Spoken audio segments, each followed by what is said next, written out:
Seolah-olah Islam mengajarkan kepada kita dan berkata, kalau Islam itu membutuhkan tenagamu untuk kemajuannya, korbankan tenagamu untuk Islam.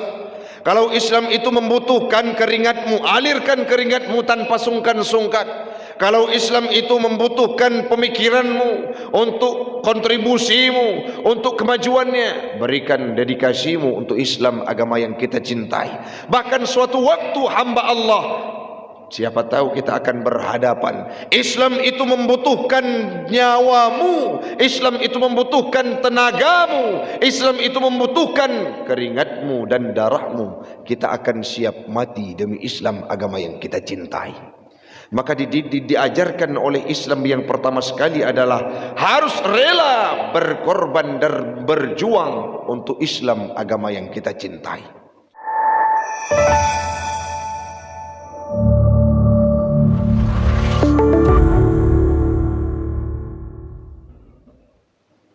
Alhamdulillahilladzi amarana bittaqwa wal amanah ونهانا عن المعصيات والخيانة والصلاة والسلام على سيدنا محمد خير البرية وعلى آله وصحبه ومن والاه أما بعد فقال الله تعالى في القرآن الكريم إنا أعطيناك الكوثر فصل لربك وانحر إن شانئك هو الأبتر. وقال تعالى في آيات أخرى وأنفقوا مما رزقناكم من قبل أن يأتي أحدكم الموت فيقول ربي لولا أخرتني إلى أجل قريب فأصدق وأكن من الصالحين. صدق الله العظيم وصدق النبي رسوله الكريم ونحن على ذلك من الشاهدين والشاكرين. إلهي أنت مقصودي ورضاك مطلوبي أعطني محبتك ومعرفتك. Jamaah sedang solat subuh, sekeyakinan seakidah yang kami muliakan. Marilah di awal perjumpaan kita pada subuh yang berbahagia ini, kita memuja dan memuji Allah, empunya alam semesta. Allah yang telah memberikan kita kesempatan, kekuatan untuk bisa hidup dalam bulan yang suci ini. Bahkan sampai subuh yang berbahagia ini, kita masih diberikan peluang untuk melangkahkan kaki, beribadah, mendekatkan diri kepada Allah Subhanahu wa taala. Salawat dan salam keharibaan baginda Rasulullah sallallahu alaihi wasallam, seorang nabi yang sangat gemar untuk beribadah, seorang nabi yang sangat gemar untuk berkurban setiap hari raya Aidil Adha. Beliau senantiasa mengeluarkan hartanya untuk berkurban di jalan Allah yang patut kita tiru dan kita implementasikan dalam kehidupan kita. Salawat dan salam kepada al dan sahabat beliau sekalian, alim ulama mutaqaddimin dan mutaakhirin yang muktabar kedua-duanya, yang kita hormati imam syekh masjid, guru kita bersama, panitia pembangunan, pengurus masjid, jamaah sidang solat subuh Jumat sekeyakinan seakidah yang kami muliakan.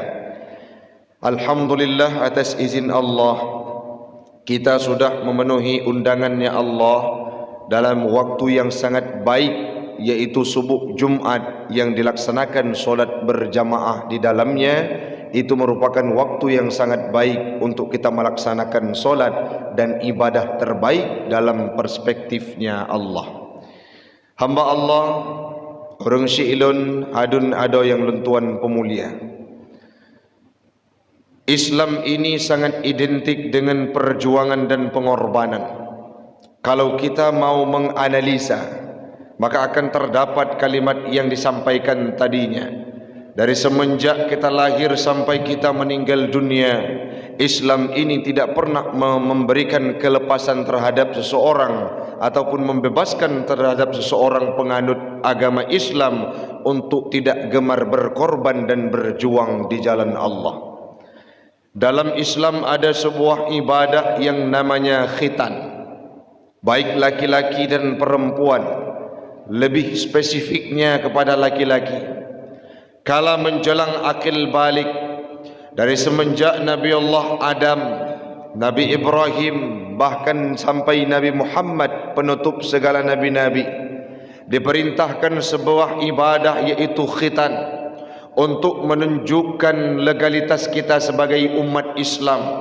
Sampai hari ini, sampai detik ini, tidak ada satu manusia pun yang berdiri di tengah lapangan yang tunjuk tangan dan protes kepada orang tuanya, "Mak, saya tidak mau dikhitan. Ayah, saya tidak mau disunat." Tidak ada orang yang berkata demikian. Artinya Islam mengajarkan kepada umatnya, kala menjelang akil balik, alirkan darahmu untuk Islam, untuk membuktikan bahawa engkau adalah pejuangnya, untuk membuktikan bahawa engkau siap mati untuknya, untuk menunjukkan bahawa engkau rela melakukan apapun demi Islam, agama yang kita cintai. Walaupun ditimpa dengan rasa sakit, walaupun harus kita alirkan darah, walaupun hilang sebahagian anggota tubuh kita, namun tidak ada satu manusia pun sampai detik ini yang protes, "Kami jangan dikhitan, kami jangan disunat." Kala diperintahkan untuk khitan, semuanya kita rida dan rela untuk melakukan ibadah tersebut. Implisit dari ibadah tersebut, implisit dari aktivitas tersebut, wahai pemuda muslim, korbankan sedikit darahmu untuk Islam, maka kita semua siap untuk berkorban demi Islam, agama yang kita cintai. Pertama dididik oleh Islam adalah berkorban. Kala menjelang akil balik dengan mengalirkan darah kita, kita pun siap hamba Allah. Masa Nabi-Nabi zaman, masa orang-orang tua kita dulunya, kalau kita tanyakan bagaimana sejarah dan cerita khitan itu, kalau diceritakan kepada kita, kita akan merasa ngeri. Kenapa? Saking ngerinya khitan-khitan pada zaman terdahulu. Sekarang makin perubahan zaman, makin mangat khitan dan pesunat anak min. Tapi dulunya mereka menahan rasa sakit yang luar biasa, tapi tidak mengeluh. Kenapa? Pesan Islam, korbankan, alirkan darahmu, maka siap pemuda Islam ini untuk berkorban demi Islam. Seolah-olah Islam mengajarkan kepada kita dan berkata, kalau Islam itu membutuhkan tenagamu untuk kemajuannya, korbankan tenagamu untuk Islam.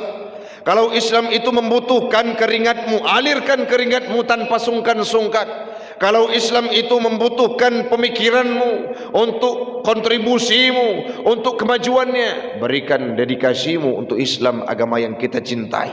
Bahkan suatu waktu hamba Allah, siapa tahu kita akan berhadapan. Islam itu membutuhkan nyawamu, Islam itu membutuhkan tenagamu, Islam itu membutuhkan keringatmu dan darahmu. Kita akan siap mati demi Islam, agama yang kita cintai. Maka diajarkan oleh Islam yang pertama sekali adalah harus rela berkorban dan berjuang untuk Islam, agama yang kita cintai. Diawali dari mengucap dua syahadah, harus kita korbankan segala hal. Kita tinggalkan kemusyrikan. Kalau orang-orang yang mu'allaf itu meninggalkan segala ikhlas, berkorban untuk komitmen dan konsisten mengucap dua kalimah syahadah. Yang selanjutnya ibadah solat, kita korbankan waktu.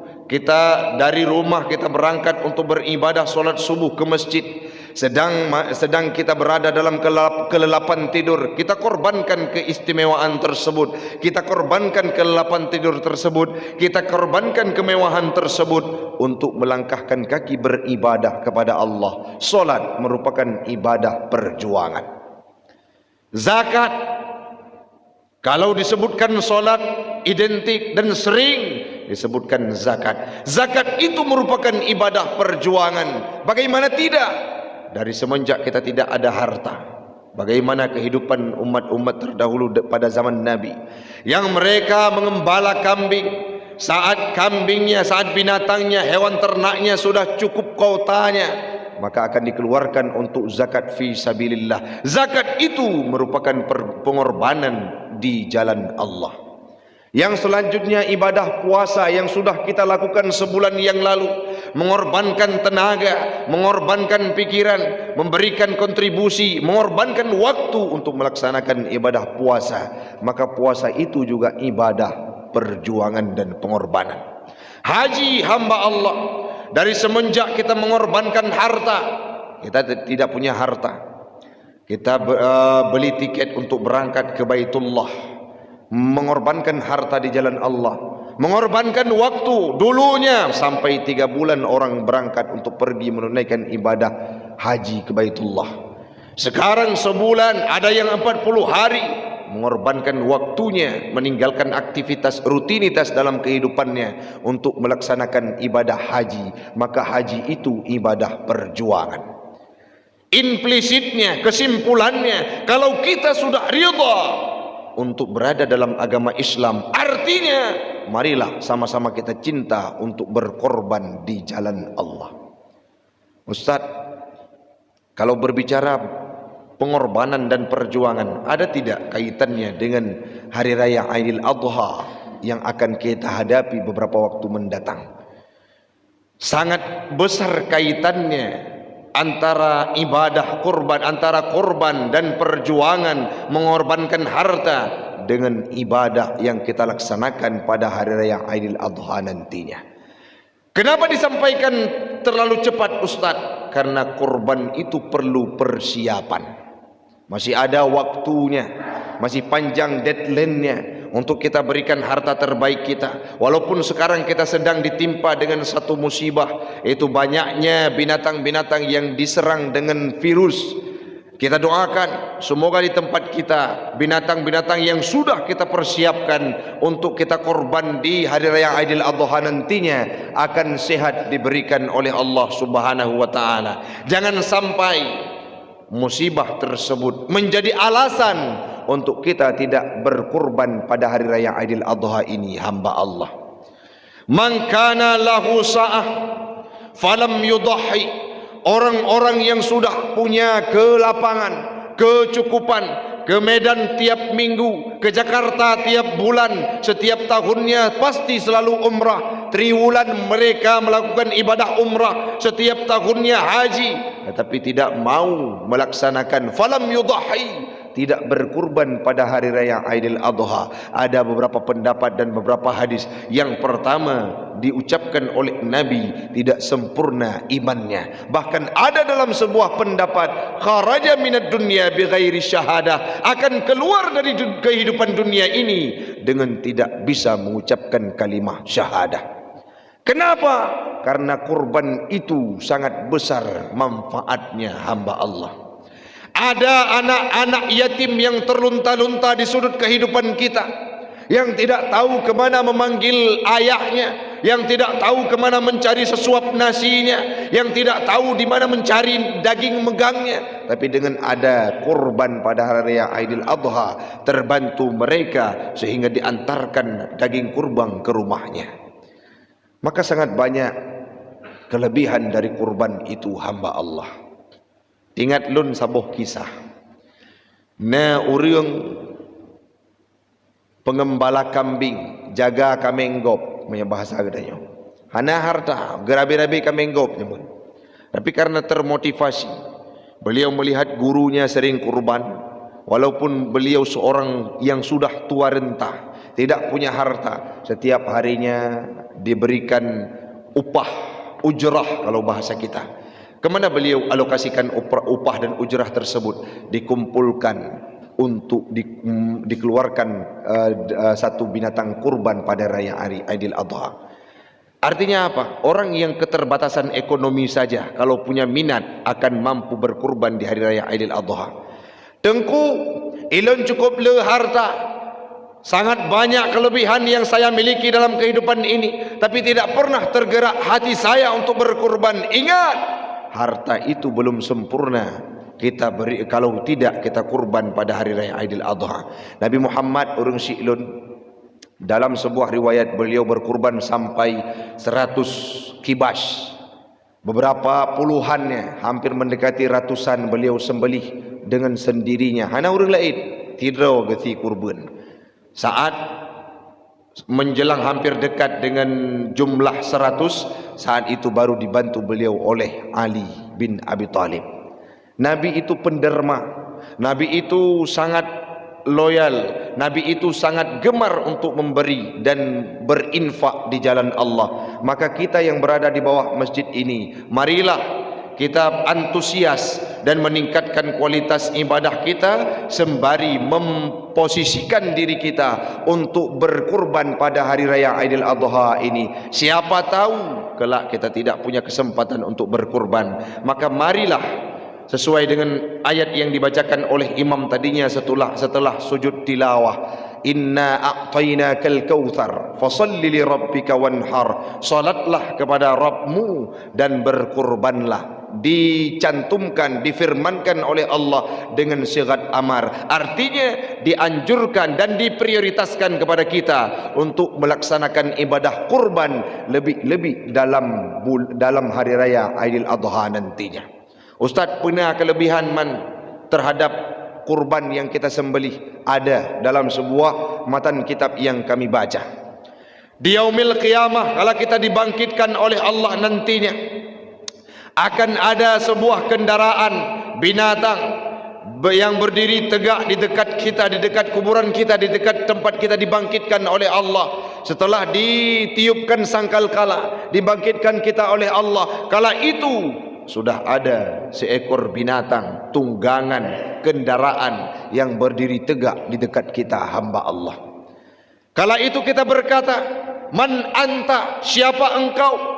Ma ra'aitu ahsanu minka fid dunya, tidak pernah aku lihat engkau sebaik ini dalam kehidupanku masa di dunia dulunya. Binatang tersebut menjawab, man ana, siapa aku? Dengan penuh rasa kaget. Siapa aku? Ditanyakan oleh binatang tersebut. Ana korbanuka, aku ini merupakan korbanmu. Alladzi qarrabtani fi yaumi Aidil Adha, yang engkau sembelih pada hari raya Aidil Adha. Irkab 'ala dhahri, naiklah di atas punggungku. Kita akan menyeberang panasnya padang mahsyar, hamba Allah.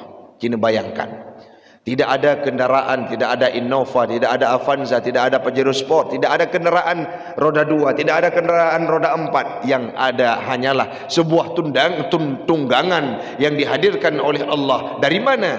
Dari pahala kurban yang kita lakukan pada hari raya Aidil Adha. Memang nampak ini sunnah muakkad, tetapi hasilnya, pahalanya yang diberikan oleh Allah sangat luar biasa, hamba Allah. Saat itu mentari di atas, matahari di atas kepala kita hanya 1 zira', hanya 1 jengkal, tetapi mampu dihalau oleh sebuah kendaraan yang mempercepat gerak kita untuk melewati panasnya padang mahsyar, yaitu ibadah kurban. Maka marilah, kalau kita memiliki harta, nah harta ada yang ronyong, nama yang kata kubah, tacok bacut, tajuk buat tempat panitia nyolong dengar bendahara kurban adalah Tengku Ismail. Coba hadirkan harta terbaikmu untuk panitia kurban. InsyaAllah pada hari raya Aidil Adha ini akan tercantum nama kita sebagai ahli kurban nantinya, hamba Allah. Peaman kurbannya nurung Syi'lun. Kurban itu ma yudbahu minan ni'am fi yaumi Aidil Adha taqarruban ilallah. Sesuatu yang kita sembelihkan minan ni'am dari kategori hewan ternak. Ni'am itu tidak termasuk unggas, karena termasuk manok, karena termasuk itik dan lain sebagainya. Itanya mugai manok kadang-kala, itanya mugai itik kadang-kala. Tanda kurban tidak sah, karena ni'am itu hewan ternak. Bahasa gedanya binatang yang melungkir, Syi'lun. Minan ni'am yudbahu fi yaumi Aidil Adha, yang kita sembelih pada hari raya Aidil Adha. Nyo karab tu urus raya Aidil Adha. Ada Zulqa'dah. Sebelum sampai hari raya Aidil Adha, kita ada melakukan walimatul urs untuk anak kita. Kita sembelih sebuah binatang yang termasuk dalam kategori ni'am. Apakah itu termasuk dalam kurban? Tidak. Kenapa? Karena bukan penyembelihan yang kita lakukan pada hari raya Aidil Adha. Le urus raya pun le semayang Aid kita lakukan sembelih, itulah yang termasuk dalam kurban yang kita laksanakan pada hari raya Aidil Adha. Tujuannya untuk apa? Taqarruban ilallah, mendekatkan diri kepada Allah Subhanahu wa taala. Orang Islam harus gemar bersedekah, berinfak dan berkurban. Kenapa dengku? Dari ubud ikdanya ke perno. Bo jaga ibadah wajib dalam salah satu rukun Islam adalah mengeluarkan zakat. Zakat itu adalah bersedekah. Zakat itu merupakan sedekah wajib yang diibaratkan dalam Al-Quran. Bahkan dalam sebuah ayat surah Al-Munafikun ayat 10, Allah menegaskan bahawa wa anfiqu mimma razaqnakum min qabli an ya'tiya ahadakumul maut. Wahai orang-orang yang beriman, wahai hamba Allah umat Muhammad, anfiqu, berinfaklah di jalan Allah terhadap rezeki yang diberikan oleh Allah. Kenapa? Akan datang suatu masa nantinya di mana tubuh kita akan terpisah dengan yang namanya nyawa, berjumpa dengan kematian. Saat itu kita akan berkata kepada Tuhan, kepada Allah, ya Allah, laula akhartani ila ajalin qarib, seandainya engkau tidak mempercepat kematian saya, memperjumpakan saya dengan kematian, memisahkan saya dengan kehidupan dunia ini, fa asaddaqa wa akum minas salihin, pastilah aku akan bersedekah dan termasuklah saya dalam kategori orang-orang yang saleh. Kapan itu kita berkata? Saat kita sudah mati dan meninggal dunia. Itu penyesalan yang disampaikan oleh Allah kepada kita bahawa akan ada orang-orang yang menyesal. Kenapa? Karena masa hidup dalam dunia tidak mau berinfak di jalan Allah terhadap harta yang diberikan oleh Allah. Hanapa kerit gedanya? Sa'labah, sidra orang yang dimurkakan oleh Nabi dan tidak indah kehidupan beliau. Kenapa? Watai jamun gasian gejak ge doa zikir ijak kerung ibadah dengan perumok. Watai li semayang langsung suahwo. Watainya ge doa apa Nabi, ya Rasulullah, nama doa kelung kepa salabah benar harta lun. Kameng lun doa ya Rasulullah bela. Menyakala ente akan mampu lungbuh jaket, menyakala akan mampu lunjuk berjalan rawan, menyakala ente akan lun infak di jalan Allah. Tapi kalau beliau diberikan kelebihan oleh Allah Ta'ala, saat harta binatang beliau makin hari makin banyak sampai kapasitas untuk mengeluarkan zakat, apa yang beliau sampaikan kepada orang-orang yang ingin mengambil zakat? Beliau sampaikan, ini hartaku tidak ada nyangkut pautnya dengan agama Allah. Dulunya sebelum beliau punya harta, ya Rasulullah, doakan kepada saya untuk diberikan kelapangan oleh Allah, diberikan harta, diberikan binatang, hewan ternak yang melimpah ruah, didoakan oleh Nabi, diijabah oleh Allah. Kalau harta itu diberikan oleh Allah, hilanglah kehidupan agama, hilanglah Allah dalam kehidupan kita. Dan itu mayoritas yang dipraktekkan oleh orang-orang yang berada di sekeliling kita. Tidak hanya di Aceh, tidak hanya di Nusantara, di Aceh, bahkan di tempat kita hamba Allah di wilayah Kota Luk Semawe. Berapa banyak orang-orang yang dulunya bersimbah peluh, miskin, berada di bawah kecukupan, tapi setelah beliau dirubah hidupnya oleh Allah, diberikan keluasan, saat itu lupa terhadap tanggung jawab, lupa terhadap hak-haknya kepada Allah Subhanahu wa taala. Baik tampai lagi danyo yang na di bawah masjidnya jid ke urang kaya-kaya kriat. Maka uronyo subuhnyo saya mengajak lentuan urang si lun termotivasi dari cerita urang bunuh, sehingga saya daftarkan diri untuk menjadi sebagai salah seorang yang berkurban, walaupun belum kita tahu dari mana kita ambil uangnya. Artinya kalau punya minat pasti Allah akan memberikan kesempatan untuk kita berkurban. Siapa tahu tahun depan kita tidak bisa hidup dan tidak punya kesempatan untuk berkurban. Maka dalam urus raya Aidil Adha nya mentang panjang, mentang nasi bulan tu, tepatnya bulan 7, awal bulan 7 akan urus raya tu, mentang nawate lagi danyo untuk takubah harta ada bacut-bacut, kita kurban, kita infak, kita berikan, kita sembeli pada hari raya Aidil Adha nantinya, yang mana akan menjadi tunggangan kepada kita di yaumil qiyamah. Mudah-mudahan bandum ketanyo akan mampu berkorban. Yang terakhir, kalau ingin menyembelih pada hari raya Aidil Adha, pilihlah anggota keluarga, pimpinan keluargamu. Kalau dalam keluarga yaitu seorang ayah, na promo, maka begesi oleh tidro suami kepada anak-anaknya, kepada istrinya, semuanya akan sampai pahalanya. Kalau cuma korbannya satu, maka lebih hebat gesi lilako bandum akan merempok pahala urun syilun. Mudah-mudahan bermanfaat bagi pribadi ulun tuan. Waktulah yang membatasi kita pada subuh yang berbahagia ini. Insya-Allah di lain kesempatan kita akan berjumpa kembali. Hadanallahu wa iyyakum ajma'in. Assalamualaikum warahmatullahi wabarakatuh.